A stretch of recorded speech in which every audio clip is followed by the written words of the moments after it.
See, when I ain't had no money, I still had sauce. If you don't got no sauce, then you're lost. But you can also get lost in the sauce. What's happening? What you mean, man? Sauce TV, another episode, man, in the month of September.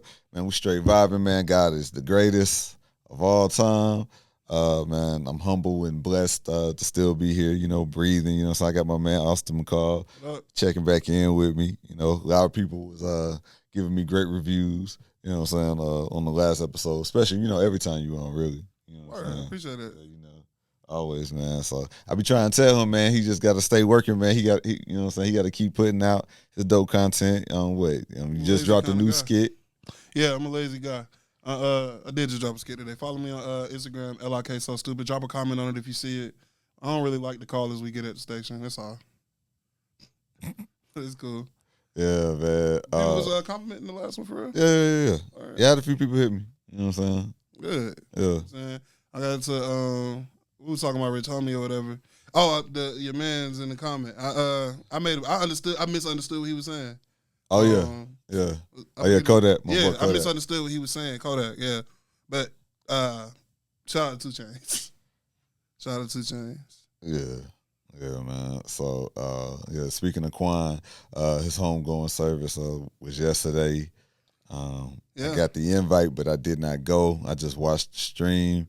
Part of me is kind of I'm happy that I saw it because it was a lot of great things said about Quan and a lot of love. Yeah, like it was a beautiful homegoing. They sent him off right.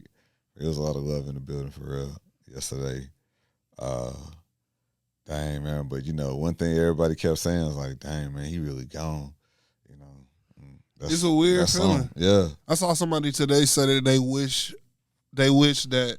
Like, cause if you just watching this and you haven't been following it closely, Quan got his own day in South Fulton. Yeah, gave him his own day, and in the city of Atlanta. Word? Okay, yeah, so he got his own day in the city of Atlanta and in South Fulton. You know what I'm saying? Even though I think he's from the east side, right? Mm-hmm. From the east side, but like he really came up on the south side, like with his music and stuff like that, through the schools and through the youth at the time. But I saw people saying that they wish, he was deserving of this before death, and like I wish he could have been here for this kind of love. And I agree with you. You know what I'm saying? He was deserving of this kind of love. Like it's not like his accolades became greater because he passed. Yeah.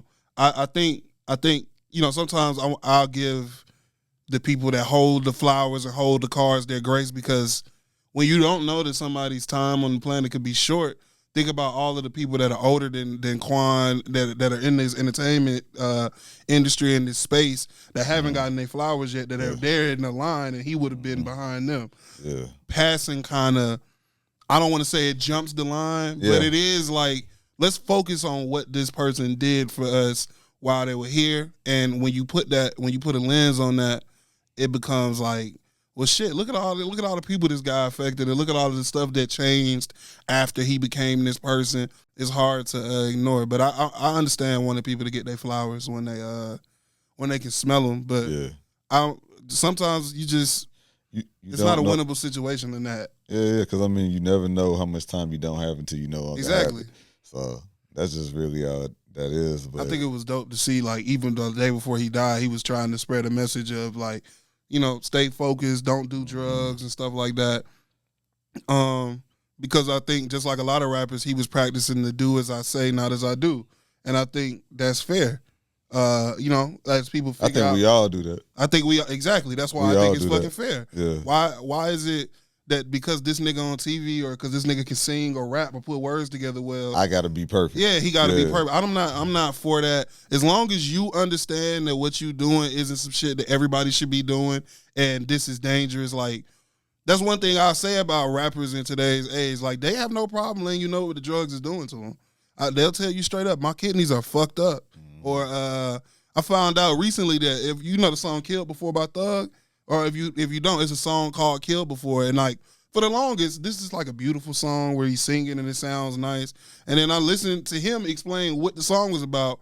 The song is about his fucking kidneys failing and him dying. And he's saying that he's been killed before, as in I've died before, because he thought he was going to die from like overdoing the drugs. It's like, well, damn, nigga. I thought it was a nice song. But apparently this is like some deep, dark shit. And that's how it goes, like, as far as like the entertainment industry and stuff like that. But all of our great artists were like that, you know what I'm saying? I know. All the way back to rock and roll, you know what I'm saying, with Heroin. Jimi Hendrix, you know what I'm saying? They All fucked that of them, heroin you up. know what I'm saying? So, you know, even Basquiat.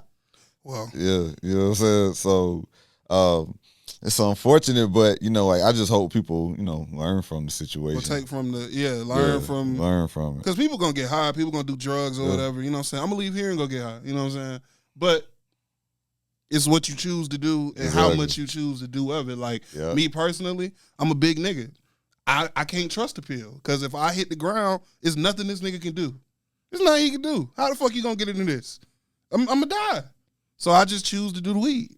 Some people can choose to do different things, but it's just like, bro, as long as you're an adult, I'm gonna say you can do what you do, but like be mindful of what you're putting into yourself. Yeah, but like I think the real problem is it's like sometimes, especially with the younger generation, and I think that's just going throughout history, is that when certain shit, drugs and other illicit substances, when they make it seem like that's the thing to do. You know what I'm saying? Like the now, cool thing? Yeah, huh? Like it's the cool thing to do? Yeah. You know, like and now like they got the little whippet thing, you know what I'm saying? Like they hitting cool. the aerosol can, you You're a know. junkie. And that's some real white boy type shit too, cause like you know. Not just white boy. Say Yeah, what it is. yeah. Steve-O shit.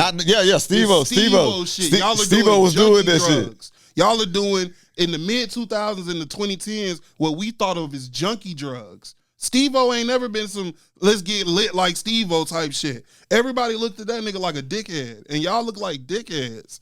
And he knew he looked like a dickhead. He knew. He swear, bro. Like, see it.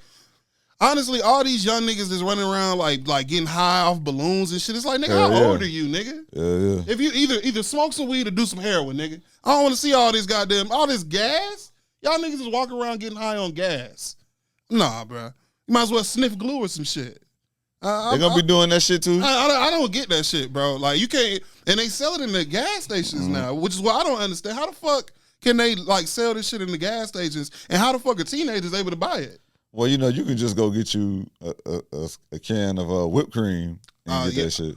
I didn't know that's what you can get high the way they get high with just a whipped cream can. Yeah, it's the same thing. That's where it started from. Yeah, that's where a lot of it started from. The whipped cream can. Y'all niggas is junkies, bro. It's not cool to be a junkie. Like, yeah, I understand that sometimes being high look cool. Being a junkie not cool.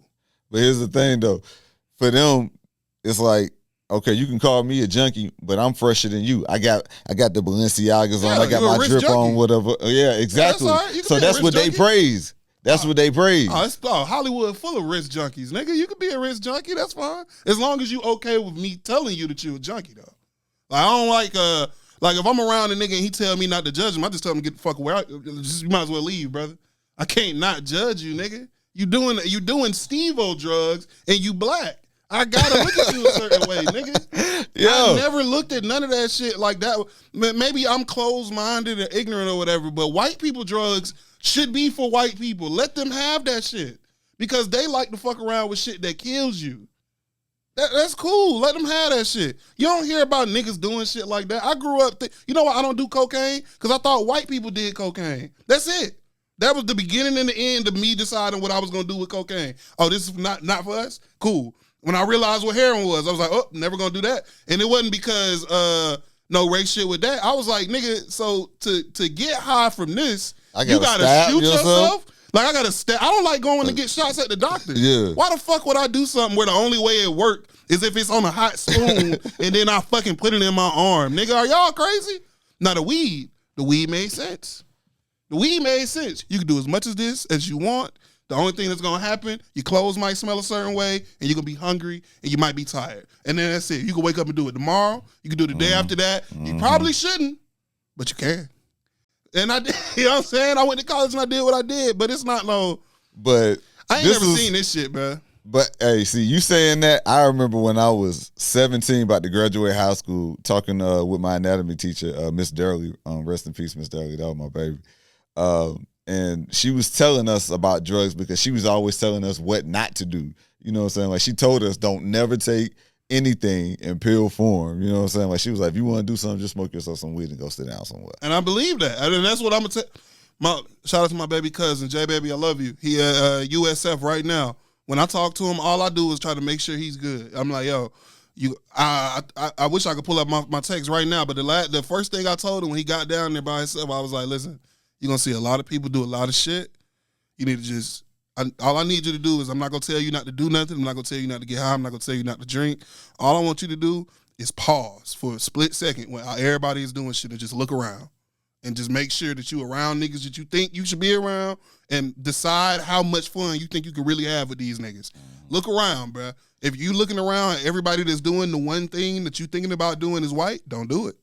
And I was like, he was like, oh, I already knew that. I was like, I'm just making sure you knew, nigga. Because you're going around all these white people. It's going to be frat parties. It's going to be different girls you've never been around and shit like that. Niggas are going to rape women. You need to be aware. Niggas are going to be on different kind of time than you. You need to be aware, nigga. Look around. If you go somewhere with somebody and they disappear for 30 fucking minutes, make sure you know what that nigga was doing for them 30 minutes. Because, bruh, I've seen a nigga go to a house party with somebody and then the next day it's like, yo, what happened to blah, blah, blah? Man, I heard he got arrested this morning. I heard he raped somebody.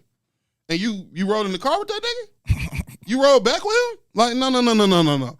You need to watch everybody. You need to watch niggas when you watch out for that guy that says, we need to bring them over here so we can get them fucked up. You know, the nigga that's like, oh, I need to get her drunk. The majority of these young kids, they ain't getting that. Bruh, niggas, I promise you, bruh, even when I was in college, niggas knew that the nigga that was like, oh, the only way I'm gonna fuck is if we get the girls drunk. Mm-hmm. Niggas knew not to fuck with that nigga. That nigga's a loser. Yeah. You can't fuck no girls unless they drunk and can't stand up, nigga. Nah, I'm straight on that. I probably can count on my hand the amount of times I've had sex with a drunk woman and honestly, all of the times with a girlfriend. Now that I think about it, I don't think I ever just fucked like a random drunk girl. Yeah. And that's just because like, when I grew up, niggas was going to jail, first of all. And like the older people around me was like, hey, nigga, you might as well just wait. It's not like it's going somewhere. And I was like, that's a good. I was like, damn, that's a good point. And nigga, let me give y'all a tip. You know what I'm saying? As a big nigga, you gotta have shit ready. You get your cool points too. That you was willing to you was willing to wait. You respected her. You respected her. You kept her safe. And you kept her safe, and now she might want to fuck with you still. I mean, fuck with you even more. Mm-hmm. But the best case scenario out of this shit is that you didn't do anything crazy, and you can't give consent when you're drunk. And I learned that in high school. You can't give consent when you're drunk, bro. Even unless y'all are in a relationship. And even that, if she like decide to burn you on that, what can you really say? You better off, bro. But yeah, man. So hopefully the younger generation, you know what I'm saying, especially those that were in attendance yesterday, you know what I'm saying, took something from that, you know, of course. Shout out to DC Young Fly. He had a great speech, you know, it was about 5 minutes and some change, you know, but he really spoke to everybody, you know, especially to the family, but he really spoke to me because I actually found myself rewatching his speech like 2-3 more times because, you know, me still being in my state of grieving, and it's just like, damn, you know what, everything he was saying in that moment, that's the same thing God was telling me, you know what I'm saying? So, you know, like for him to come through, that was a breath of fresh air. Again, prayers to the family, man. Shout out to Big Corey and his mom and all of his children, for real. Rest in peace, Rich Homie Quan.